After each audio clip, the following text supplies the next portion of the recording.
Hey guys, welcome to another episode of Tech Tuesday. It's going to be a little bit different than usual because you just get me. And I want to spend some time talking to you about the current state of AI in senior living. It's become pivotal. I can't say the word, I'm going to give up.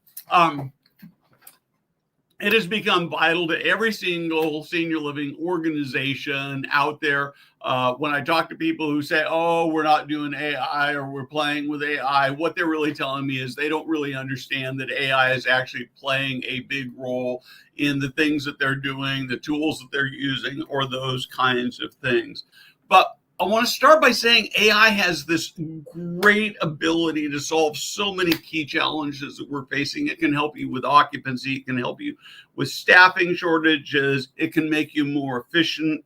It can help you create better offerings for your residents. It can help you create better workplace experiences for your teams. It can save things like falls, and it can help. Almost everything that you do in senior living can be made better with AI. So I'm going to start by talking about some of the ways that I am using AI right now. The first place I use it a lot is that it's actually become sort of my brainstorming partner. I can go into AI. I started using mostly chat. I'm going to start talk about platforms for a minute. There's sort of three or four big platforms out there. You've got ChatGPT, which is the most famous. It's the one who really brought AI to the forefront in the US. Google has Gemini. Claude is the one I tend to use the most. It does the best job for sort of writing art. And then Microsoft Copilot is the one I've used the least, but it comes as part of your Microsoft package, so you may very well be using it.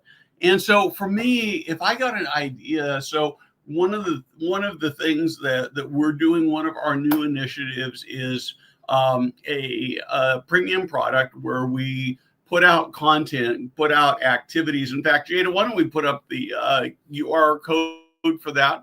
So we have practical, passionate leadership. And the idea is that we want to help senior living organizations create better cultures where every single team member says, I can hardly wait until I can go to work, because when I get there, it feels good. I'm making a difference in the world. I know that when I get to the end of the day, I'm going to be tired because I've accomplished important things, but I'm going to look back and say, that was a great day of work. I worked with team members. We made a difference in people's lives. We made a difference in the world. And so what we're publishing there is 2 or 3 times a month. We put out things that you can do, that leaders can do to create better workplace cultures. And so I've got this long list of things that I've discovered that we are doing, that people can use, that have worked in other companies. And then what I do is I'll use AI and I say, just help me make this better. Help me turn this into something that people can actually use. And so it's all my stuff. It's just making it better. Or even as I'm doing this live stream today, I went in and I said, okay, these are the sort of the things I want to talk about on this live stream. Help me figure out an outline to talk about this. So I want to talk about a couple things where people are actually using it. One of the things I really, really love is there's a company that uses AI to create better life enrichment activities. So the first thing they do is they take a profile of a resident and they can put that into AI and they can say, help me craft activities, experiences that will meet the needs of this resident. Or because you've got multiple residents, you could take profiles from a whole bunch of residents and say, give me a list of 10 different things that I can do that will meet the needs of all of these residents. and it will spit out things. It's not going to be perfect, but it gives you such an easy place to start. One of the companies that I love this is because it's such a great use of AI. They show movies every single day in their communities. And I hadn't really thought about it until they were telling me the story, but it turns out that creating a movie list is a non-trivial chore. You start out and you say, okay, what are the places where I've got movies that I can actually show? What movies do they have available this month? What did we show last month? Because we don't want to just duplicate things. What are the Rotten Tomato scores on the movies? Are people going to love it? Are they going to hate it? We might want to look at the maturity issues. Maybe we don't want R-rated movies that we're showing in our communities. And then we've got to look at what residents want to watch, what they like. And so what was happening is they'd sit down there with all this stuff, and an activity director, a life enrichment director would start making this list, and they'd go through it and they think about it and they move things around. And it could take 2 or 3 hours to create this list. So what this one organization did is that they created a tool using AI that takes all of these inputs, and in 2 minutes, in 1 minute, they've got a month's worth of movies. Activity director still needs to walk through that, make sure that it has a sanity check, but they are good to go. That's an extra 2 hours that they have to do other planning, 2 hours that they have to spend with residents, 2 hours that they can use to create a better experience for their team members. It's such a simple thing, and yet it's so easy to do. One of the things that, and I talked about this just a minute ago, it's a great tool for creating presentation outlines. I did a keynote couple of months ago where I talked about how to really make a difference in people's lives, how to attract more residents to individuals, prospects, to senior living communities, how to tell the story better. And I'd go through and I'd write a page or two of the script that I was going to use, and then I'd put it into AI and I'd say, make this better. Give me illustrations, give me better words to use. And then I'd get that back and I'd go back and rework it. And it was remarkable. It was like having a speech coach without having to pay for it. And it turned out, when I got my speaker ratings back, it was the best speaker ratings I've ever gotten. And obviously it was still my work, but AI just made things better. You can also use it to create, I've not really done this, but I know you can use it to create PowerPoint slides and presentations. There are some tools that are very specific for that. The other thing that I see communities doing is using it to actually evaluate medical data. There are HIPAA requirements, so I want to start by saying you've got to be very, very careful. I've done some of this with my own healthcare records, so I'll get some testing back where it says these numbers are not quite where they should be, and I can take that data, I can download it as a PDF, I can put it back into AI and say, what does this mean? Do I need to do anything? Should I be afraid? Should I change my lifestyle or the medication considerations? What should I ask my doctor about? And it will feed that back. Obviously, I don't want to do that with resident data. You need to anonymize it, or you need to use a HIPAA compliant tool where you can do that and put the resident data in. But you can use that information and it will help you figure out how to create better care plans. Imagine my friend Mo, she one of the things she does, I think this is one of my favorite applications for AI. I've talked about it before, but when she has a new admission, she sits down with a resident, she sits down with a family member, and she has a list of 30 or 35 questions, and she just turns on the AI. She uses a HIPAA compliant transcription service so that she doesn't have to worry about the HIPAA stuff. She asks them all the questions. The AI is listening in the background. Takes her about 30 minutes to go through all these questions. When she's done, she pushes a button, does all her admission documents, gives her levels of care, gives her a care plan. everything she needs. It was taking her 3 or 4 hours to do this. And I look at those of you who are she has small homes, but I'm looking at those of you who are in enterprise level communities where you may have 2, 3, 4, 5, 6, 7, 8 new people moving in every month. It's going to save you hours. It might save you the equivalent of an FTE to be able to use these tools. If you're running assisted living, memory care, you've got to do periodic reevaluations. Imagine going in, having a recorder where you're going through and asking questions and going through a checklist of things you need to look at. And then at the end, you just push a button and it gives you an updated assessment that goes in the chart. It is a way to, one of the other places I'm using it is, it just helps so much with communication and keeping track of things. When I go to conferences, I typically have conversations with 50 to 100 people. I often have 30 or 40 pieces of or action items of follow-ups. Frequently it's to have guests for one of our live streams, or people who want more information about being a sponsor or content we want to write about.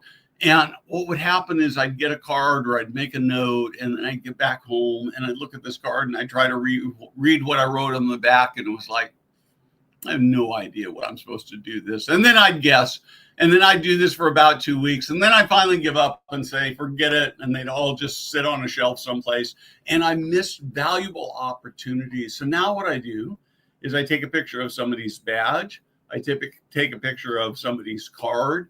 I have somebody dictate their contact information into my AI if they don't have it written down. You can even use programming books. You can use take a screenshot of their LinkedIn page, and then I just dictate notes about what I need to do. When I get home, I let AI turn that all into a spreadsheet. I take that spreadsheet, put it back into AI, ask it to create draft emails. I've still got to go through the emails one by one and make sure they say exactly what they want, but it means that I don't miss those valuable contacts, those valuable action things I need to do, and it gets done. You can use it to create all kinds of emails. Everything that you're doing, you can use it to create emails for your prospects. You can use it to evaluate your website. You can use it to do blog articles.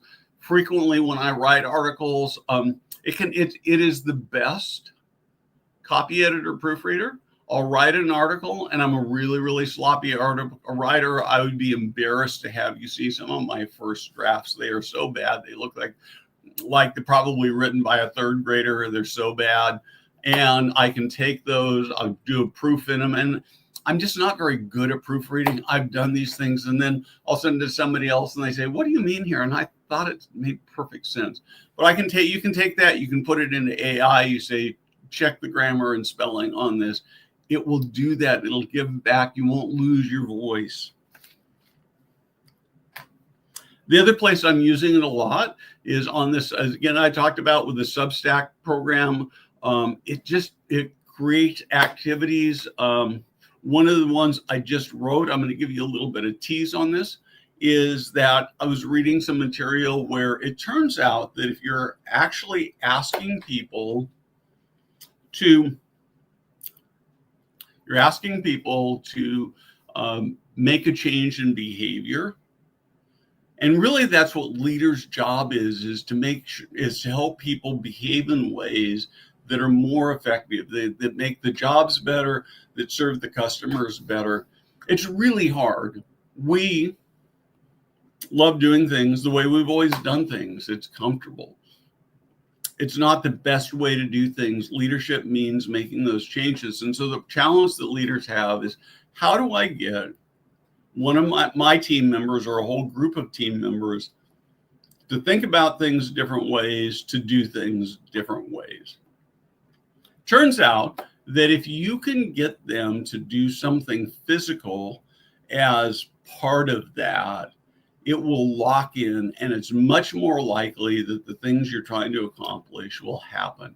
And it can be things like high fives or fist bumps or all kinds of other things.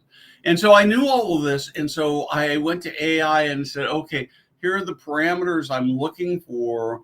Help me finish writing an article about the power of this, and then give me some specific exercises that we can do.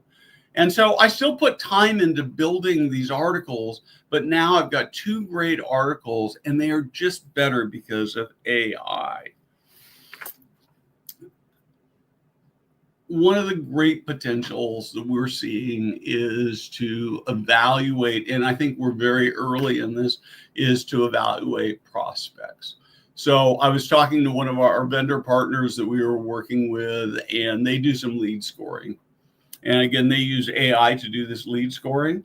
And what they've discovered is that if you take the bottom 50% of the leads that are scored, so they have low lead scores, low probability of moving in, that bottom 50% of the leads only move in about 2% of the time.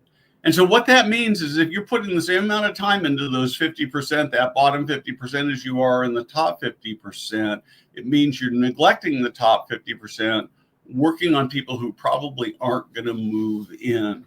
And so their recommendation is you go score those leads and don't even work on that bottom 50% because they're not going to move in anyway. Put more love and time and attention into the people that are actually going to move in. It's hard because you look at that and you say, well, they might move in. It's true, they might, but they probably won't. And you've got to use your time so efficiently. And then as you collect information about your prospects, you can start using AI and say, okay, here is somebody that I'm going to address that question in a minute. It's a great question. Where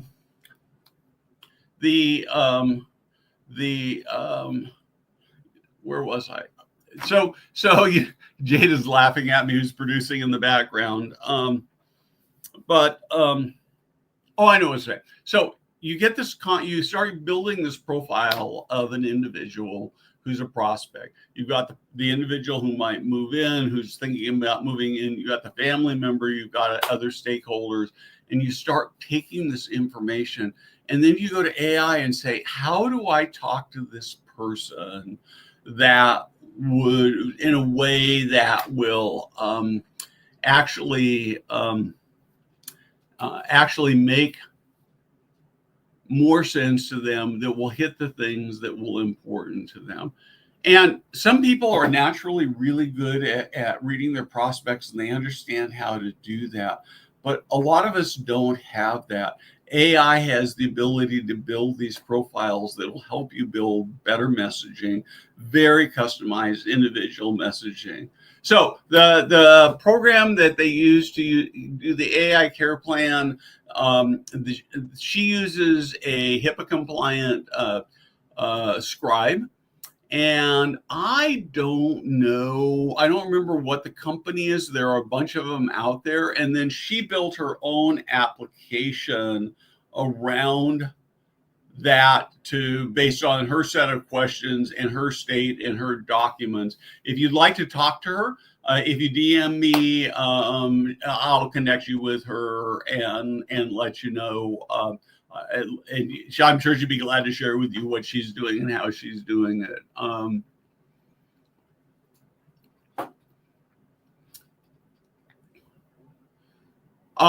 Jill, that's a great question. I will tell you, I'm not sure I've seen or heard of people who are using robots in memory care.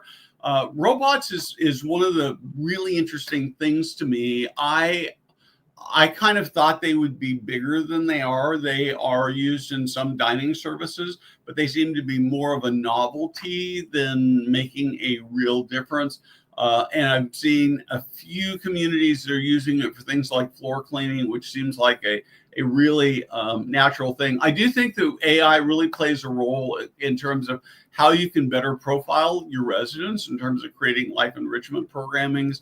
I also think you can use it there. It becomes particularly valuable for things like care planning and those kinds of things. And if there's somebody who's actually using it in AI or using technology in memory care, I'd actually love to hear about it. You could be a great future guest for us here.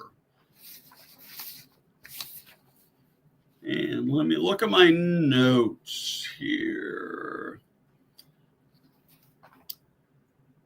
One of the big opportunities that I see that we are just beginning to tap into is using AI for big data. There's one company that I love this application, but it's still more fluff in some sense than it is in terms of value. They have connected all their data sources into a single data lake.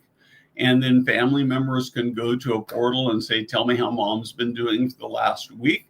And it will give this nice narrative, and it will tell the good things that are happening, the places the community is struggling, gives a much more accurate picture. I think there's been some reluctance for people to sort of talk about the bad things that are happening, but ultimately that's available to people, and there's more trust the more information family members have. And so that's really a great thing. So we've had over the last 5 or 6, 7 years, we've gotten so much better about using technology to collect all this data about residents. The problem has been that each application, each sensor, each department has got a different database structure. They're not easily compatible. They don't talk to each other. That problem has been solved. Not everybody, not even most companies, but we know that there are solutions to create data lakes where you can actually put all the data into a single source to be able to access that data and figure out what it means. We are still very, very early on in the process of understanding how to use it. But over time, what that data is going to do for us is that it's going to help us to identify people who are higher fall risk, which means we can do early intervention. It means higher quality of life for the residents. It means more peace of mind for family members. It means saving the healthcare system tens or hundreds of thousands of dollars because we're providing better care for our resident. The other thing this data is going to be able to do is it's going to be able to help us see weak signals, changes in residents' condition, residents' behavior that we'd never be able to see with our eyes or our ears because it's too subtle.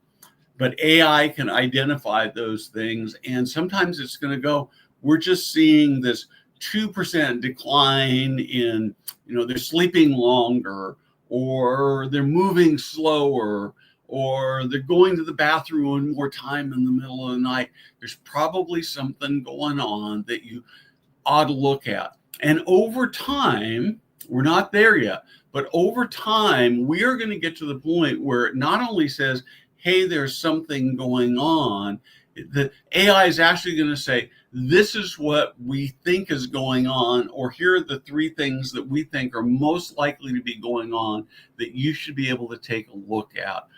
Already, we're beginning to see that senior living communities are saving healthcare systems millions of dollars every year.